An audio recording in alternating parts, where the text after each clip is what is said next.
Session, we want to hear from the Relationships Project, where Emmy works, and talk about relationship-centered practice. On the advert that we put out in that, we talked a little bit about things that we maybe kind of know or make real sense to us, that everything works better in relationship. But then asking the questions, why isn't that common practice? What are some of the barriers to that? How do we overcome them?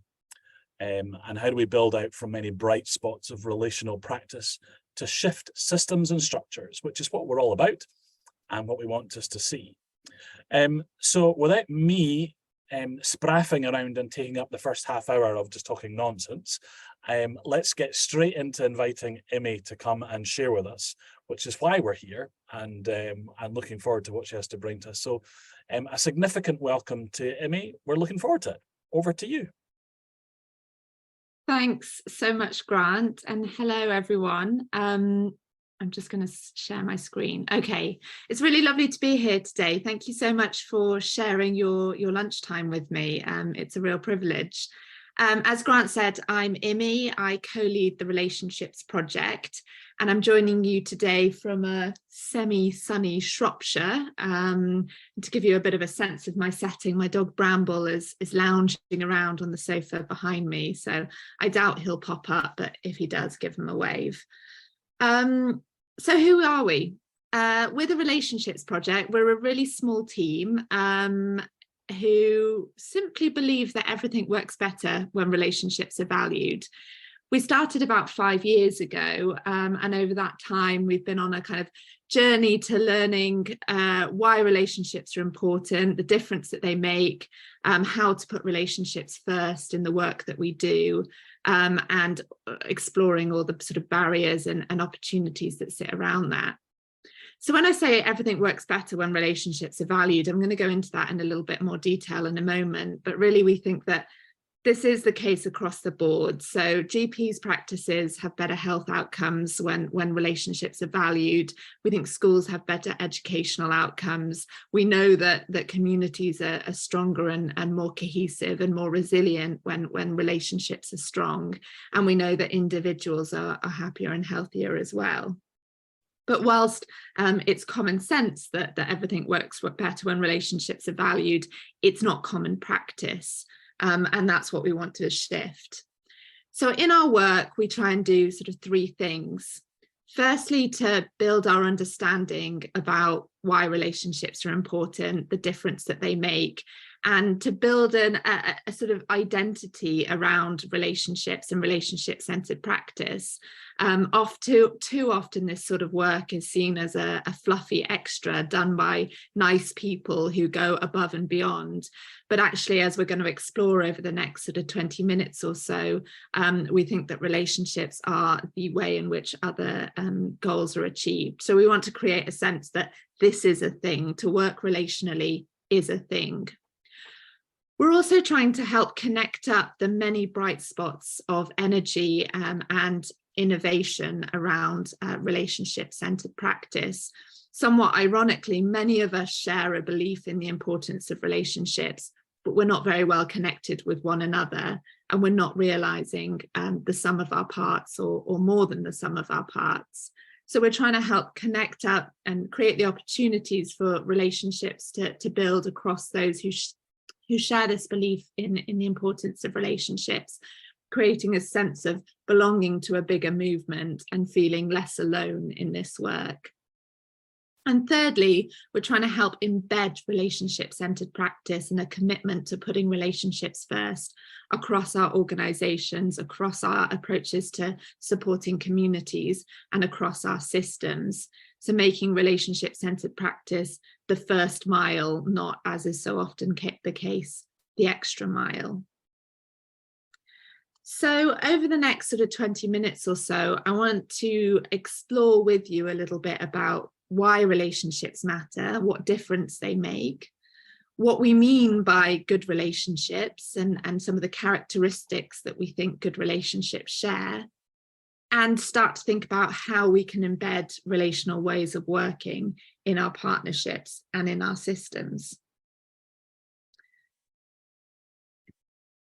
Now, everyone here will have their own story to tell about why our systems and our services don't work. Whether in our professional or our personal lives, we'll have encountered the shortfalls of new public management, or of chopping up challenging lives into discrete problems which are addressed in silos, and of trying to address those problems in a 10-minute window.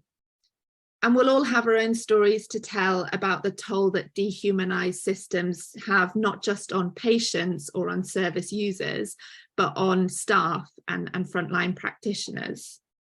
And a couple of weeks ago, I went along to a conference at the Royal College of Psychiatrists, where Dame Claire Gerada, who is the president of the Royal College of GPs, spoke really, really passionately and movingly about how our healthcare systems aren't just failing those who are trying to access care, but also failing those who are providing it. And she spoke about the compassion fatigue, the moral injury, the depression, the anxiety that she's seeing across so many healthcare practitioners. And she described how we've been turned from white-collar workers into blue-collar workers, into an assembly line where the throughput of patients is the focus, not the care of patients. And at the heart of all of this, she described a breakdown in the relationship between GP and patient. And Dame Gerada described the damage that has been done to the crucial dyad between the GP and the patient by what she described as the clutter that has been introduced into that space, into that relationship by our systems. So the clutter of reporting requirement, the clutter of having a ticking clock on your computer, timing how long the appointment has been, and all the other numerous demands and distractions that have been introduced and which are complicating that space between the GP and the patient, and reducing the magic healing power that can take place through that relationship. And we, like Dame Gerada, believe that the only way that we can begin to address the challenges that we as individuals and as services and as systems and as a whole society face is to reorientate towards relationships. And we describe this as relationship-centered practice. So very simply, understanding relationships to be the means by which all other goals are achieved.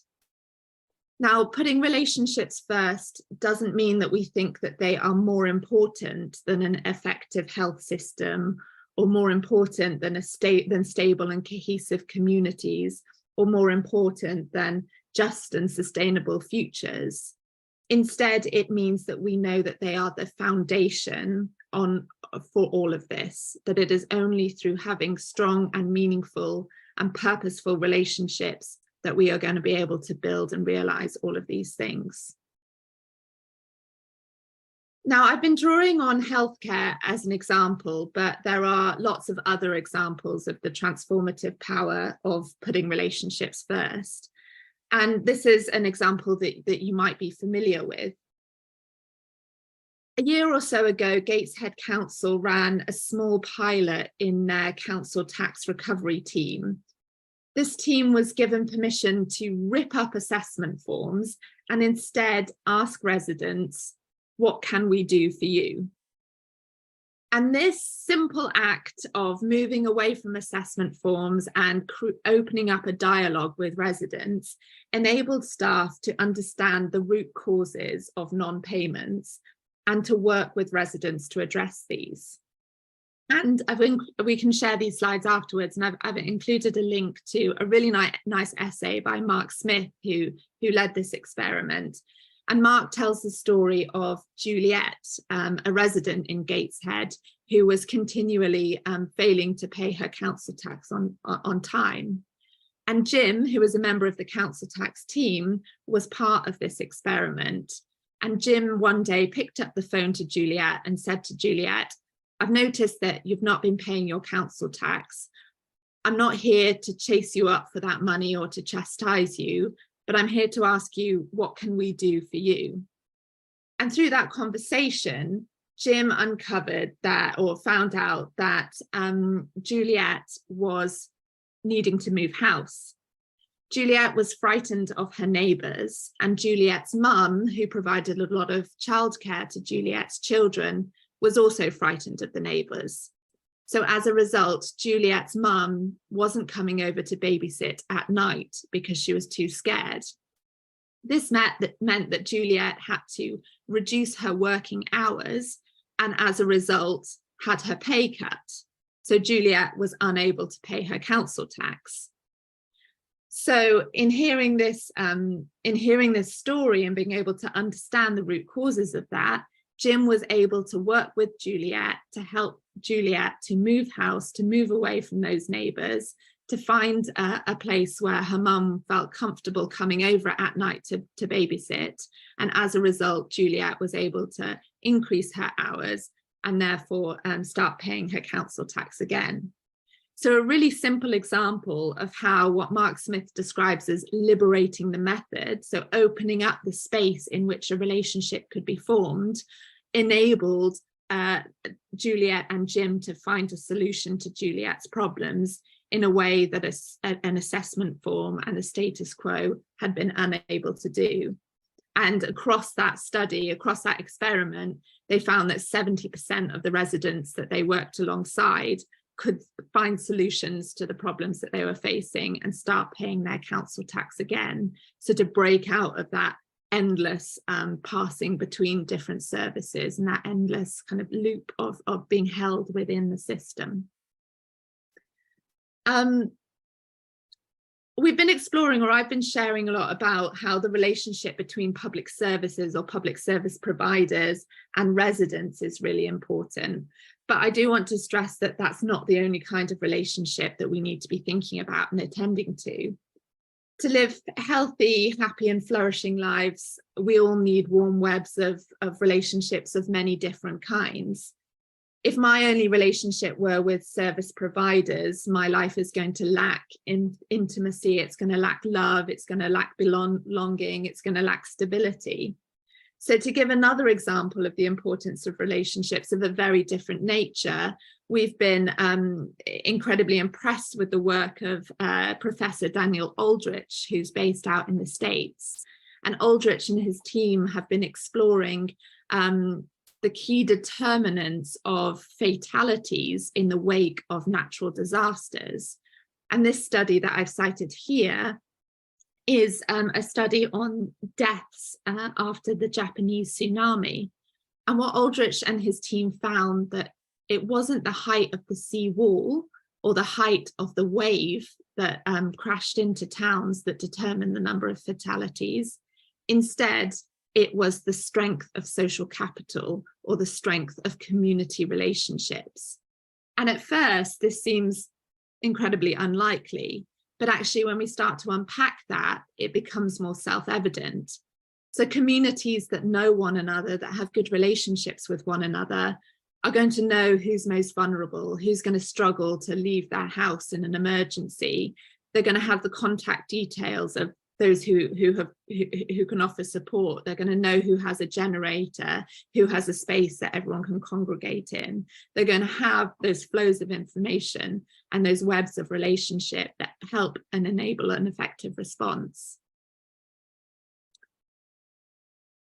So I've been talking a lot about why relationships are important, but what do we actually mean by relationships, and when do we need to be centering relationships as opposed to transactions? I think it's quite difficult. We talk about relationships to mean and to cover a whole range of different things. So the other day, a train provider wrote to me telling me how much they value their relationship with me. Now, I would not say I have a relationship with my train provider. Instead, I have transactions with them. I have a relationship with my sister, but I do not have a relationship with Northwestern Railways. So we find it quite helpful to draw a bit of a distinction between what we mean by relationships and what we mean by transactions. And before I go into this, I want to really stress that this isn't a judgment that we are making here. we're not saying that transactions are good and transactions are bad and relationships are good. It's not as simple as that. Sometimes a transaction is entirely appropriate and there is such a thing as a good transaction. Sadly, I have not experienced that with a train operator recently, but if the ticket was supplied on time and the service ran as planned, that would be a good transaction. And I think it's also really important to stress, as we will all know, that relationships are not inevitably good either. Many of us will have experiences of bad and toxic relationships. So important to remember that transactions can be good and relationships can be bad, but that we are talking about two separate but related things here. So to share some sort of defining and common characteristics of good relationships and good transactions, we think that a good relationship is unique, it's organic, it's unscripted, it has empathy at its very heart, and it is sustained or carried forward from one interaction to the next. A good relationship might be an end in itself. It is not solely determined by the task at hand. A good transaction, on the other hand, follows a standard course, and it is, if it is a good transaction, it is efficient. It's likely to be focused on a specific time, and it is likely to be time limited with a clear and explicit purpose. And combining or straddling the two, we think that good relationships and good transactions are both trusting, they're both reciprocal, they're both reliable, and they both should be fair. And being clear on where a good transaction will suffice and where we need to invest in building good relationships is really important. And as a general rule of thumb, we think that more complex situations and challenges tend to require good relationships, whereas simple and straightforward situations, transactions can be sufficient. So to go back to the example of a GP's practice, if all I'm looking for is my travelled vaccinations, a transactional interaction with a nurse who sticks the needle in and sees me within that 10-minute window before discharging me is absolutely appropriate and serves my needs as well as the practice's needs. But if I or if my child had a chronic health problem, a transactional relationship with that GP surgery would not suffice. I would need to have that empathy, that understanding, and that depth of relationship to help us to together come up with a care, with an approach to care that is going to be sufficient. So simple tasks, transactions are often effective and efficient and appropriate, but for more complex challenges, we think that more of a relational approach and a relationship-centered approach is needed.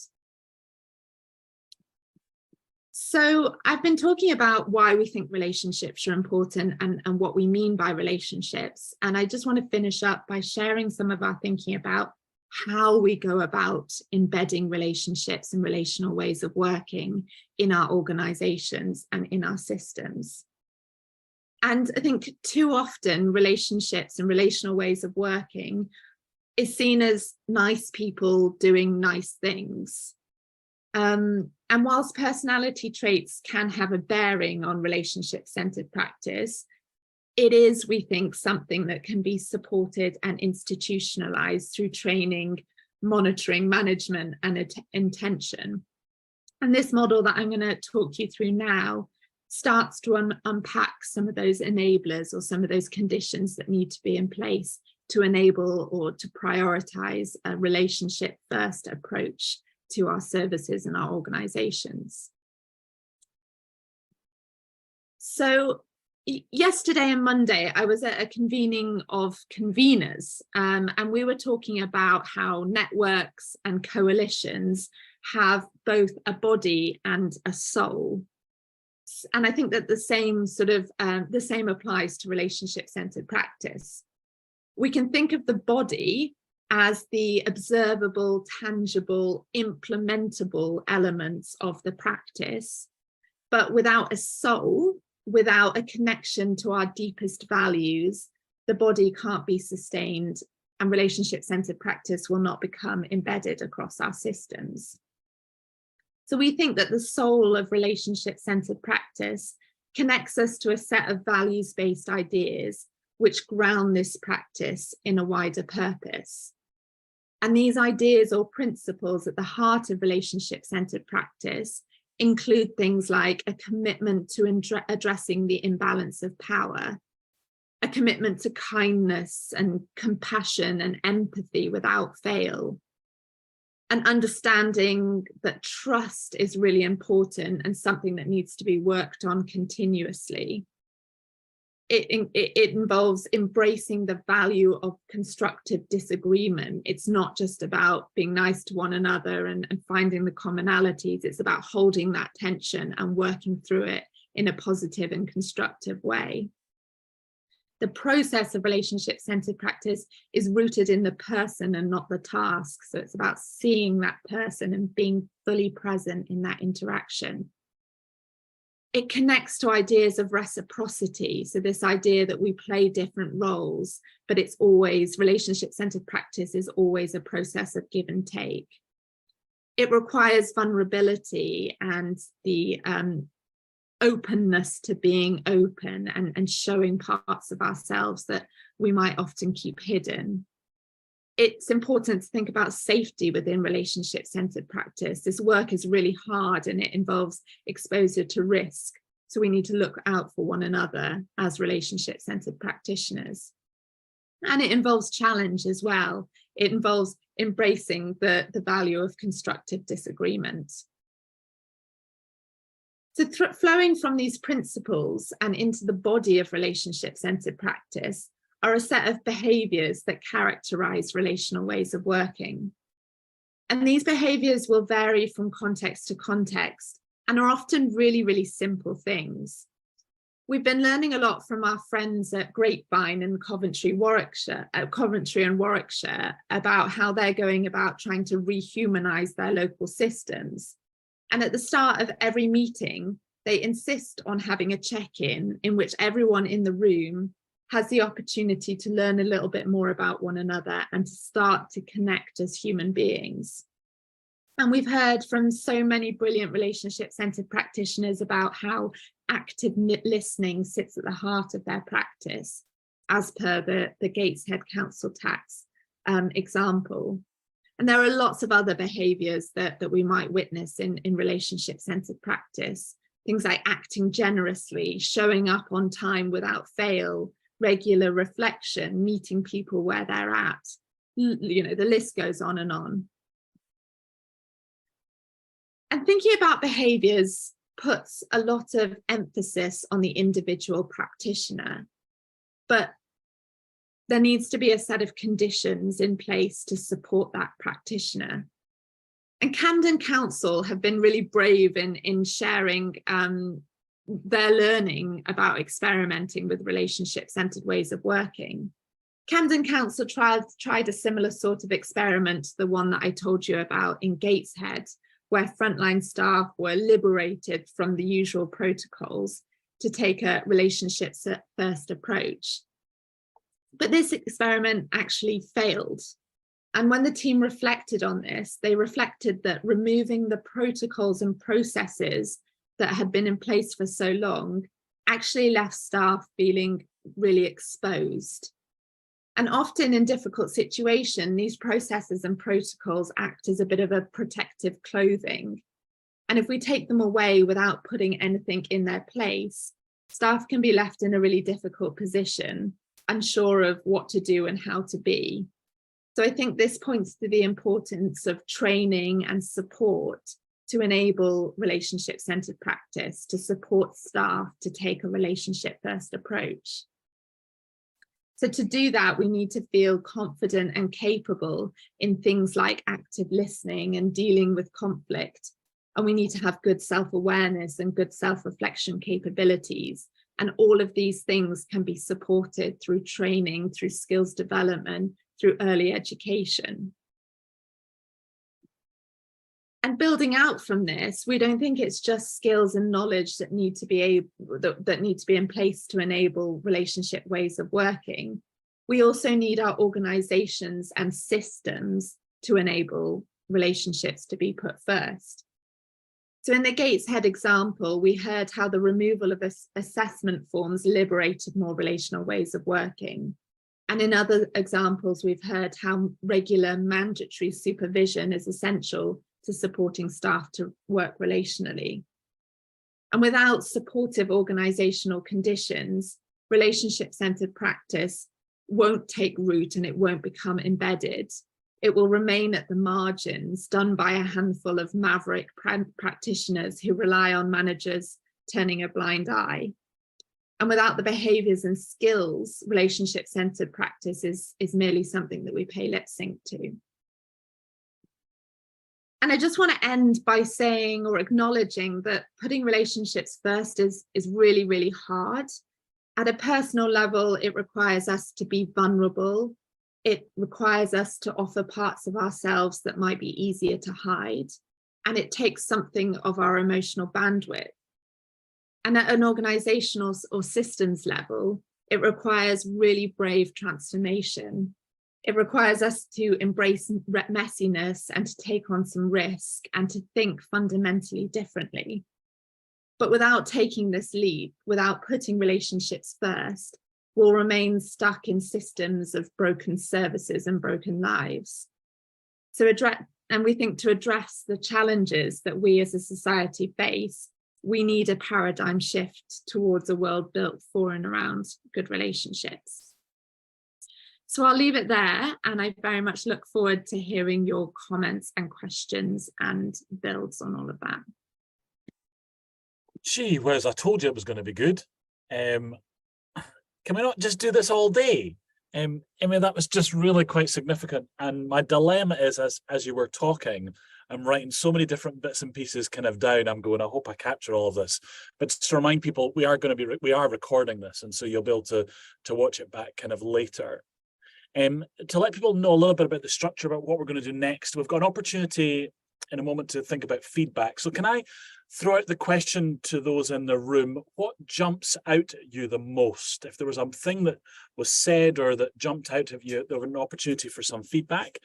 Then after that, we're going to go into some breakout rooms where they've got some questions that we'll explore together. And then we'll all come back just together in the main room, be all together, where we'll spend some time doing some Q&A before we finish up. It just feels really rich and timely, I think, this kind of conversation. So I wonder if I could throw out to the room, as we're all just together in this space, the question, what maybe jumped out at you, or what feedback or thoughts and reflections you've have on what you've heard Imi say, and maybe to help us all connect with each other. I know we're doing it online. Maybe if you can introduce yourself before you start, let us know maybe who you work with or what context you're in, and share your reflections. Over to the room.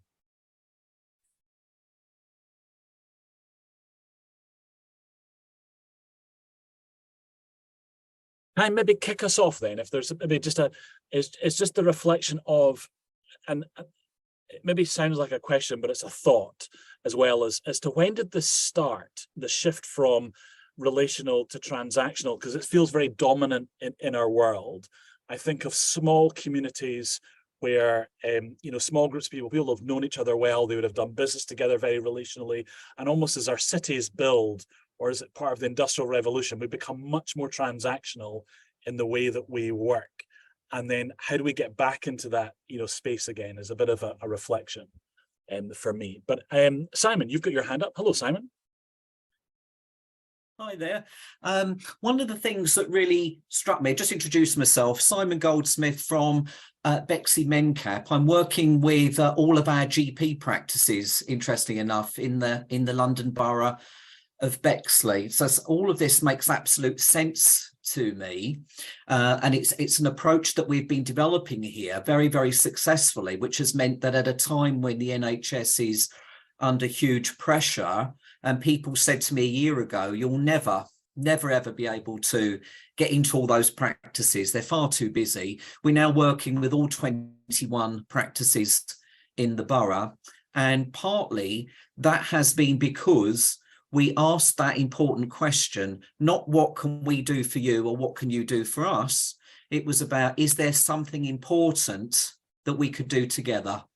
So that's how we started this. But the other point I wanted to make very briefly is that I've been writing a lot about something which I've been thinking about, which I call life nutrients. So we talk about 5 a day in terms of being healthy, but in actual fact, life nutrients are the exchanges that we make as human beings in our lives, whether we're at work or at home in our communities. And these are economic exchanges, social exchanges, spiritual and empathic exchanges, information exchanges, and also the gifts and talents that we bring. So part of the work that we've been doing is really to focus on that question of how can we create really good exchanges in our relationships that help each of us to work together.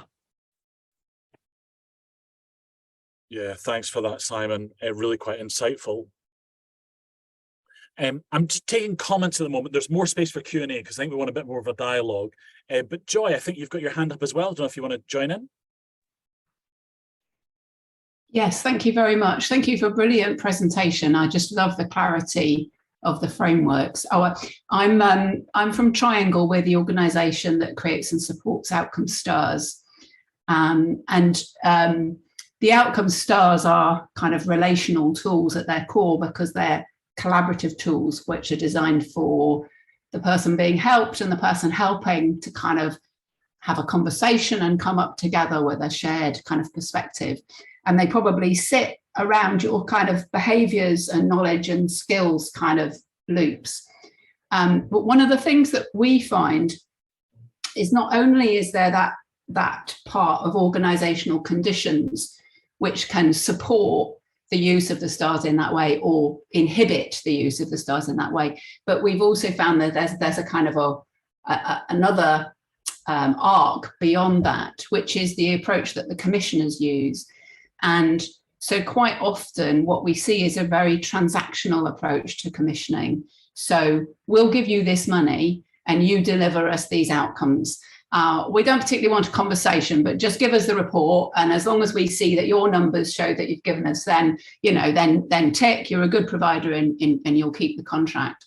And I think what we and quite a lot of other people are arguing for now is a relational approach to commissioning, because it's, as you said in one of your other diagrams, you know, we're in the sphere of complexity. So it isn't something that can just be simply reduced down to a few numbers that are reported every quarter or every year or something like that. It's actually really important that that there's a trusting relationship between the commissioner and the commissioned, and that they can share their learning and make sense of it together. So yeah, so just really enjoying your frameworks and just kind of even wanting to add another layer to it. Oh, aren't we being brave and radical? Love it, love it, love it. I'm just looking to see, folks, feel free if there's any other comments, but I mean, I don't know, I was watching you just kind of taking notes. I don't know if you had reflections on what either Simon or Joy had shared. Yeah, really useful stuff. And Joy, I think, yes, absolutely, there is another layer here, which is the kind of wider conditions, which include things like the expectations and pressures put on us by commissioners and funders.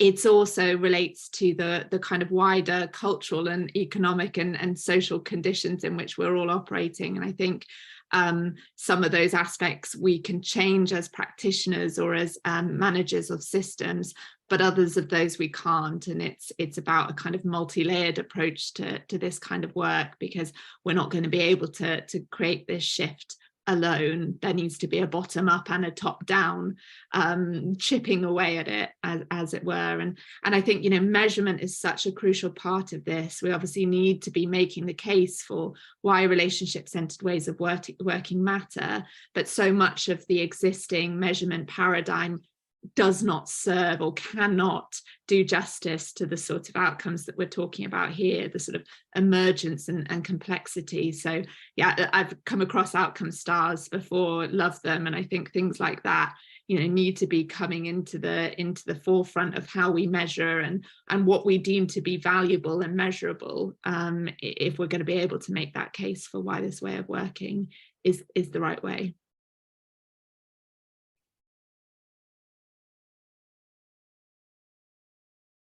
Thank you for that, Emmy. Really, really helpful.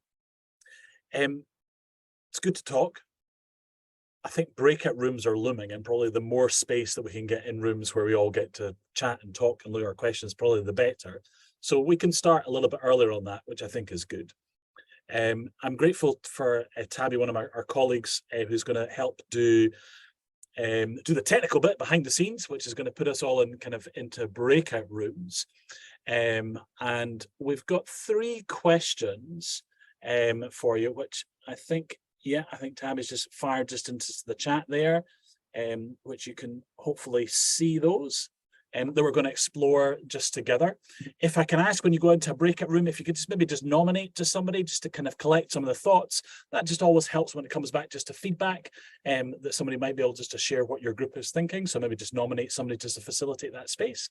But Tabby's going to put us all into breakout rooms where we can grab 20 minutes or so to have maybe a fuller conversation together on these questions, and then we'll come back as a whole group where we can do a bit of feedback and some Q&A with us all in the room together. Hope that's okay and makes sense. Tabby, over to you. Move us wherever you wish. Welcome back, everybody. We need more time, Emmy. This is just gold that we're just kind of digging around just in. It's just absolutely marvelous, just some of the stuff that we're hearing and inspiring each other with. So again, just thank you for today. I'm wondering, on the back of what Emmy has shared with us, but also in our discussion groups, I don't know if it's inspired people just to think about any questions that they've got. If you'd rather somebody asked your question, I can do that. If you want to put stuff in the chat, and we can do that. But can I encourage you, please, speak freely. If you stick your hand up if you've got a question, or there anything you want to ask of Emmy. Emmy promises to answer every question we have in the universe. So no, that's unfair. But please do ask your questions. We're here just to learn and to share for one another. Or if you've got additional comments or feedback from our groups. Over to the room. What have we got?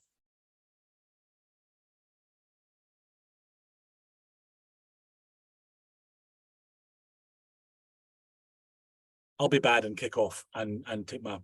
Oh no, Joel, you've got your hand up. Hi, hi, Emmy. Nice to meet you. I'm Joel. I'm the Chief Exec at the FOI Federation.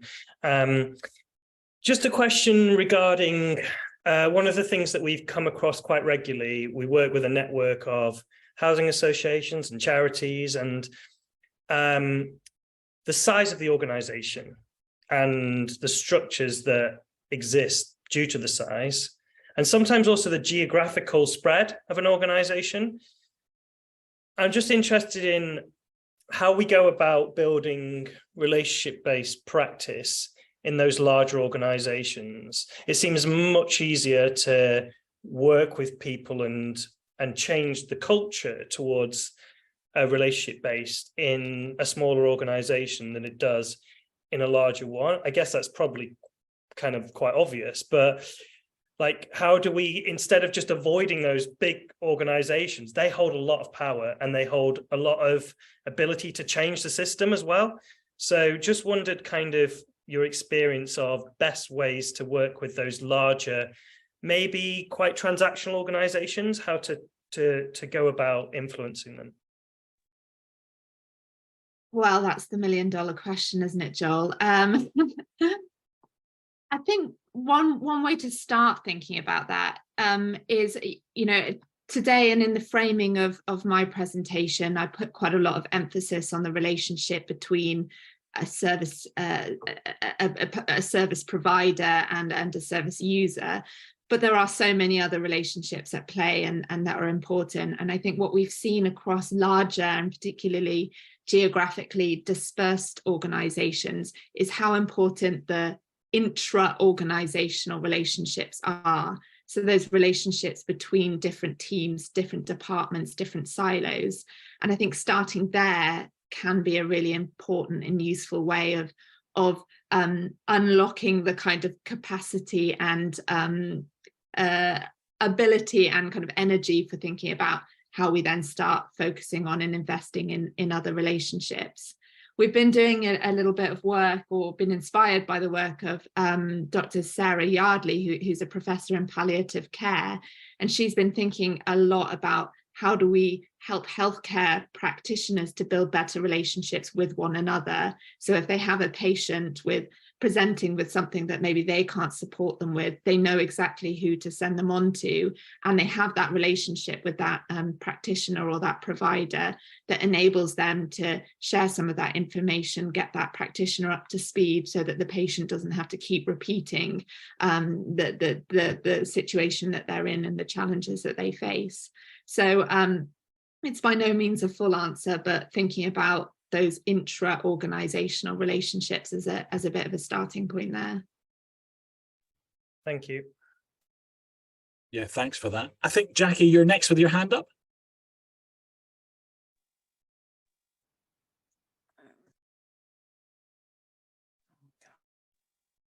You're right there, Jackie. Hello, can you hear me? We can hear you, Jackie. Oh, right. Okay, that's good. Sorry, having a tech nightmare day. I just wanted to say that sometimes it can go wrong, though. I've had an experience that I still find deeply damaging with somebody who he did not have a diagnosis, but his thinking was very much angels and demons. So what he would say to me is, you're the only person who understands me. You're the only person I can talk to. Everybody else in the whole world is just an absolutely awful person and doesn't understand me and won't listen to me, and I'm not going to speak to them anyway. And that was really, really tricky to deal with, because obviously he wasn't engaging with anyone else. So I wanted to keep him engaging, but equally I didn't want him to think that I was his only savior and that he depended on me. And it was incredibly, incredibly difficult. And I just wondered if there's any advice for that situation of what I could have done. I'm afraid I don't have advice for, you're far more of an expert in that sort of situation than I could, than I am. I think that something that we've seen and learned is the importance, well, two things really. Firstly, the importance of boundaries and of thinking about endings really early on. I've been very inspired by Switchback, which is a small charity based in East London that have a model of supporting young men as they transition out of prison through a mentorship-based relationship. And very early on in that relationship, they prepare the mentee, the young man who is leaving prison, for that relationship with the mentor to end. And one of the key ways in which they prepare for that ending is in supporting the mentee to build up other important relationships that can sustain beyond the life of that intervention, or the funding for that intervention, as it were. So again, I guess this comes back to the theme of thinking about not just one relationship, but those webs of relationships that we all need, and thinking about, as a practitioner, how can you support the person that you're working alongside to build up other relationships that go beyond the kind of service provider type relationship. I said two things. I've said one and I can't remember what the second thing was, so I'm sorry about that. When it comes back to me, I will share it. Thank you. Yeah, thank you for that, Emmy. And Lynn, you've got your hand up. There, now you can even hear me. We can hear you, Lynn. Welcome. Our discussion, really, we all agreed that we were frustrated by the systems we had to work within. We wanted change, but actually we're quite hopeful. And a very good point that Joy made was that it would really help us if we could kind of cultivate champions, I think, with enough sort of clout to get our approach adopted in other places. And how do we do that then, Amy? Oof, I would love to hear more about what you've got in mind, and what would those champions do? Have you got, what what function would they play? I love that idea. I can see how it's important. I would love to hear if there's anything kind of in your mind, the seed of an idea that Not in my mind, but I don't know if Joy would like to say anything here. Joy was talking about a person who has really forwarded the outcome star and really has sort of just championed it, you know, and he's in a quite senior position so that he is able to do that. Like maybe somebody senior within a council or something like that would be the person that we want, isn't it? A commissioner would be great. Yeah. I could come in there. I mean, it actually wasn't somebody who championed the outcome star per se, but it was somebody who championed the sort of relationship-based approach and the HLS sort of approach, who you mentioned already, Imi, Mark Smith in Gateshead. And I've just been really impressed by what he's done. And I think that he's at a senior enough level in the council that not only can he initiate a specific project, but then what he's done is he's really created the space for that project. He's liaised with the other departments within the council whose ways of working could get in the way of that project being able to do what it needs, what it wants to do. So I mean, I know it's easier said than done, but some kind of cloning of Mark Smith, you know, other people at that level who have the vision and also the persistence to initiate, but then as the problems arise, because it's not a simple way of working, so problems will arise, but as they do arise, to address them either within the project or within other parts of the council whose systems and ways of working could kind of get in the way. Yeah, couldn't agree with that more. And I think the power of stories as well. I think in some of the writing that Mark Smith has done, he's done a fantastic job of sharing some of those very personal stories which demonstrate in a very human way the difference that a relational approach makes. Indulge me while I sort of tell you a little bit more about what we've got up our sleeve in the autumn or early in the winter. We're hoping to publish a set of stories from very different contexts, very different geographies of exactly that sort of thing. The what relationship-centered practice looks like in different settings and the difference that it has made, in the hope that can become a useful resource for any practitioner manager who is trying to make the case to their commissioner or to their funder or to their manager about why this way of working is important, and to speak to both the sort of head and heart. So to be able to have those sort of hard facts which demonstrate in sort of concrete terms about why this is so important, but also have some of that story element that can connect with the heart and show at a more human level about why this way of working it just makes common sense, is common sense. So if anyone knows of any more of those kind of really brilliant examples, please do send them my way and we'll get in touch. Thank you for that. I'm looking at some of the chat. There's some comments really just in the chat, which is maybe helpful just to look at. Amy, I miss when you do this, when you're publishing, are you able just to put your details of your website or where people can find that in the chat? Just in case people might want us to look at that once that comes out.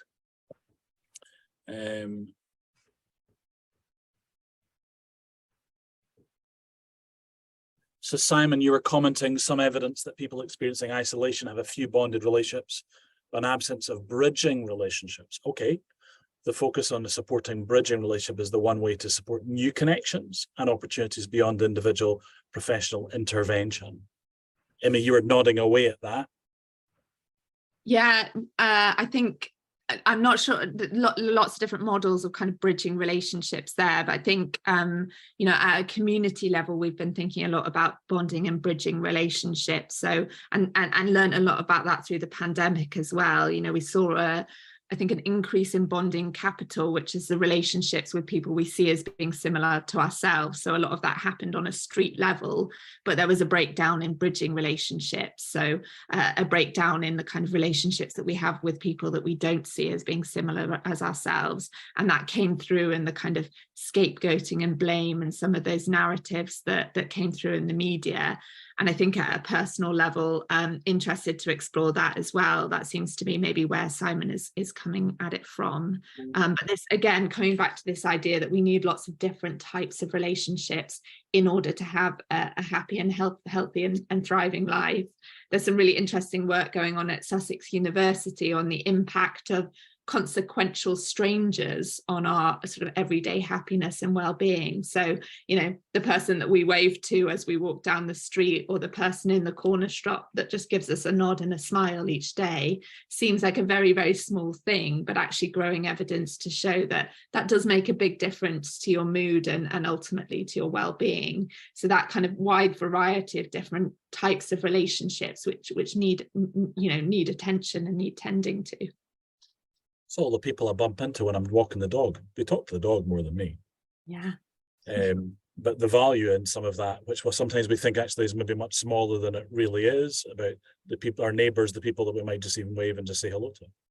Exactly. And the next time a stranger waves at you, I encourage you just to take a breath and think, how has that made me feel? I've been doing that recently, and just noticing actually just the little lift that it gives me, and, you know, might take me out of a grump and just change how I'm feeling in that moment. Emmy, can I ask about, I made the point earlier on, and it's still sitting with me, as to whether or not cultures have always been like this, or if there are cultures that are different, to what extent they are more transactional than relational. And I think about, my head is doing things about the developed world, the developing world, you know, and whether or not smaller communities has an impact about, you know, how they engage with one another, and whether there's something to learn from our history about then relearning things that maybe we were very good at, you know, in the past, that we need to get better at again.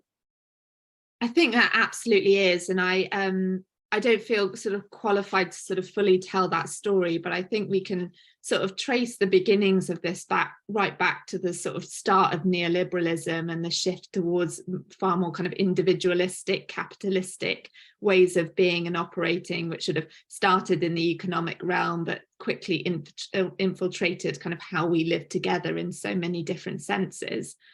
So I think there's a big story and a big framing that can be connected to that and traced back to that. And I think, yeah, lots to be learnt or unlearnt from that and relearnt from other societies, both within the UK and outside of the UK. And you know, I don't think that there is one model that fits all, but during the pandemic, I moved from London back to rural Shropshire and just noticed the very different ways of being in each.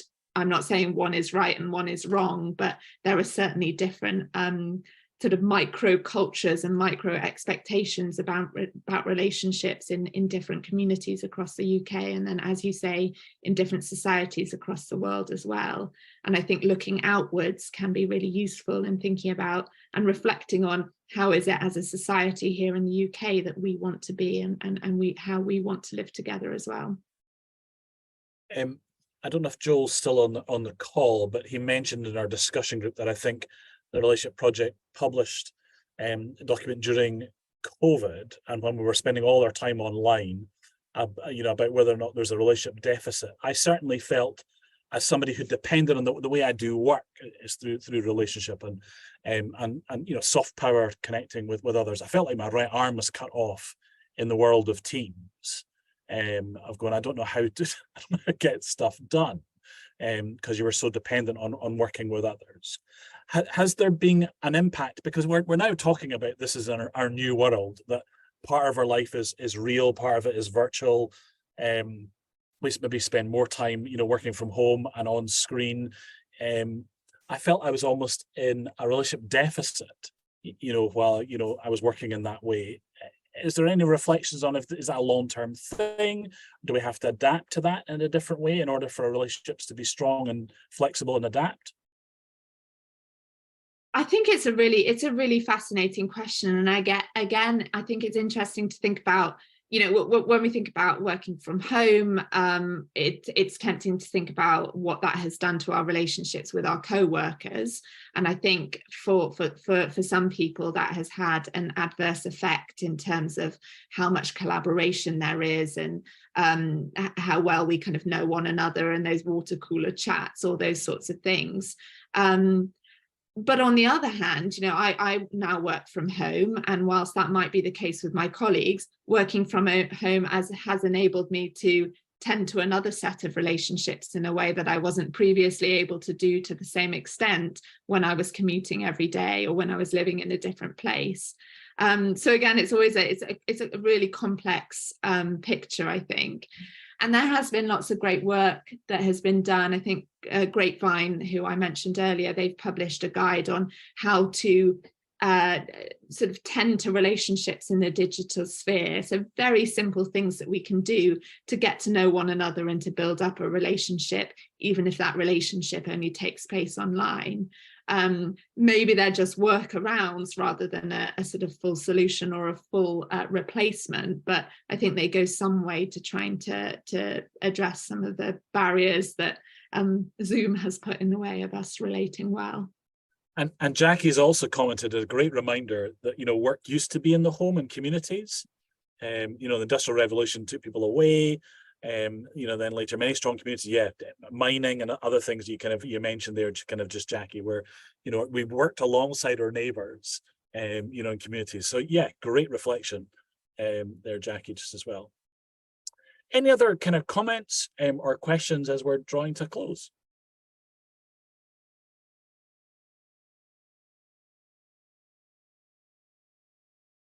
I'm certainly now, my next meeting that I go to, which will be in about half an hour, so this will be the chat early on. Oh, you've got to come and listen to this. We're all going to get encourage everybody to kind of listen back. Emmy, you might get multiple invitations from this room to come and participate in others' conversations, because I think there's clearly something really in this. So can I say on behalf of everybody here, a huge thank you to what you have brought to us today and for the discussion and conversation. Really looking forward to the impact that your organization will continue to have. Let's influence more, get more champions, get more people believing it, living it, putting the time and the effort into it. Also, as a wee bit of a plug and a wee bit of an advert just for everybody in the room, the New Systems Alliance regularly hosts events just like this, and if you're really interested in that, please have a look at our website. Our next event we've got, I think it's September, taking space, I think, for the August school holidays. I don't think we're back until the 21st September. The Power Challenge, an advantage thinking approach to youth involvement. So if you're interested in that, please have a look at the website and book for your free place for our online event. But I think, unless there's any other burning questions or comments, just a huge thank you to everybody, and Emmy, particularly to you for what you have brought to us today. Really quite inspiring. I hope you enjoy the rest of your day. Can I just jump in and say a big thank you for having me, and to say that this is very much a work in progress, and we can only develop it by learning from people like you who are living and breathing this work. So if you have any further thoughts or reflections or any stories that you want to share about what helps and hinders relational working, please do get in touch, because as I say, it's only from learning from you that we can kind of develop this thinking. But thank you so much for having me. So that's all on your website, isn't it? We can link in there and make connections, and if there's stuff that we want to just share, that empowers some of the work that you're doing and grounds it a little bit in some real practice. Yeah, please do share my email. I put it in the chat, but please do share that and get in touch anytime. Good work. Good work. Thank you for that. Okay, folks, thank you so much for your time. Take care. Thanks, everyone. Thank you.